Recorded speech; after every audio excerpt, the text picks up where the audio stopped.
अवधूत चिंतन श्री गुरुदेव दत्त. श्री स्वामी समर्थ. स्वामी भक्तांनी कुठल्याही नकारात्मक घटनेत अडकू नये म्हणून स्वामी महाराज सतत प्रेरणा देतात. आणि प्रेरणा देण्याचं एक छोटंसं माध्यम म्हणजे स्वामी संदेश असतात. आजचे स्वामी संदेश सांगण्यापूर्वी प्रत्येक स्वामी भक्तांसाठी हा छोटासा संदेश आहे. लक्षपूर्वक ऐका. स्वामी तुम्हाला सांगत आहेत हे जाणून घ्यायचं आहे. वर दिलेल्या पर्यायाला स्पर्श करा.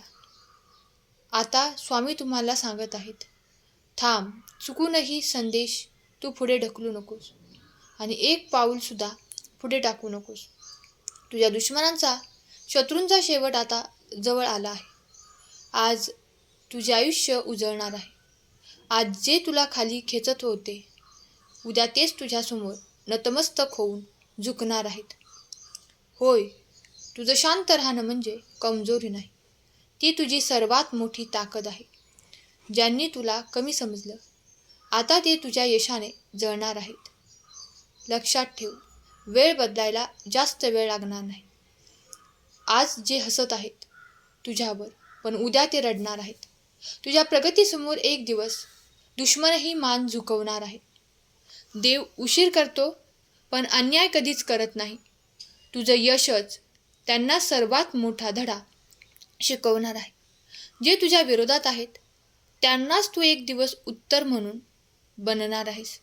पण तुझं ते उत्तर शब्दाने नाही, तोंडाने नाही, तर तुझ्या कर्माने, यशाने त्यांना मिळणार आहे.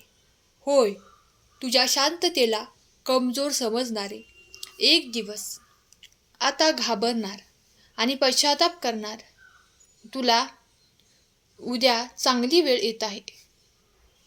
वेळ अशी येणार आहे की तुझ्याकडे ते माफी मागायला नक्कीच येतील. तू फक्त स्वतःवर काम कर, बाकी सगळं आपोआप घडणार आहे. जे तुला तोडायला आले तेच तुझ्यासमोर तुटणार आहेत. दुश्मनांना हरवायचं असेल तर आवाज नाही, परिणाम महत्त्वाचा आहे. आणि तुझ्या आयुष्यातील परिणाम आता त्यांना दिसणार आहे.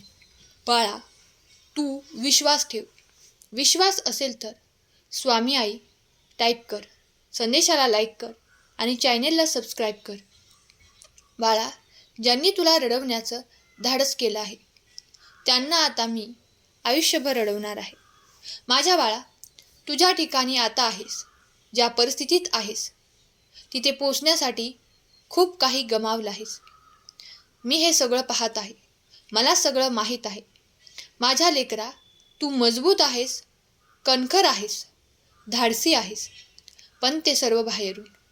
आतून तू किती वेळा तुटलास, किती वेळा स्वतःला सावरलं, किती वेळा तू रडलास, रात्र रात्र जागून काढलीस. हे सर्व मी जाणतो, मी पाहिलं आहे. पण तुझ्या प्रत्येक अश्रूचे मोल आता तुला मिळणार आहे. होय, मी तुझ्या सोबत आहे. तुझ्या कष्टाचे फळ तुला आता मिळणार आहे.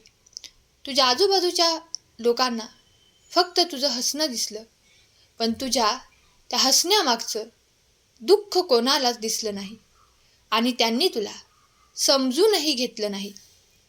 तुला असं वाटतं की आता हे सगळं बस झालं, आयुष्य संपवावं, हे सगळं थांबवावं. पण माझ्या लेकरा, तुला माझा आशीर्वाद सदैव मिळत गेला आणि तू थांबला नाहीस. कारण तुझ्यात अजूनही एक आशा जिवंत आहे. ती म्हणजे तुझा देव तुझ्या पाठीमागे आहे, याची तुला खात्री आहे. तुझा देव, तुझे स्वामी तुझ्यासोबत आहेत, हा तुझा विश्वास आहे, तो तू तसाच ठेव. प्रत्येक पाऊल तू पुढे टाक. बघ, एक दिवस असं यशाचं मोठं शिखर गाठशील की पाहणारे अचंबित होतील. होय बाळा, तुला असं वाटतं की सगळे तुला सोडून गेले. जे तुझ्या जवळ होते ते बदलले. ज्यांच्यावर तू मनापासून विश्वास ठेवला त्यांनीच तुला तोडलं, दुःख दिले, त्रास दिला आणि याचं सर्व खापर तू स्वतःला दिलंस. दोष स्वतःला देत बसलास, त्याचं खापर स्वतःवरती फोडलं. बाळा, तुला असं वाटतं की मीच खोटा आहे, मी चुकीचा आहे, माझ्यातच काहीतरी कमी आहे. पण माझ्या लेकरा, नाही, तुझ्यातच काही कमी नाही. तू खरा आहेस, तू प्रामाणिक आहेस. या आजच्या जगात खरं असणं हेच सर्वात मोठे आव्हान आहे आणि चुकीचे आहे. लक्षात ठेव, जे लोक तुला सोडून गेले, जाऊ दे त्यांना. ते तुझ्या आयुष्यातून जाण्यासाठी आले होते, कारण ते कायमचे नव्हते जे तुला सोडून गेले. तुझ्या आयुष्यातील ती जागा आता रिकामी करण्यात आली आहे आणि तिथे चांगल्या, योग्य अशा व्यक्तीची एंट्री होणार आहे. होय, फक्त तू थांबायचा विचार करू नकोस. हार मानायचा विचार करू नकोस. प्रत्येक वेळी काहीतरी आतून तुला पुन्हा उभं करणार आहे. होय, आता तू जिंकणार आहेस.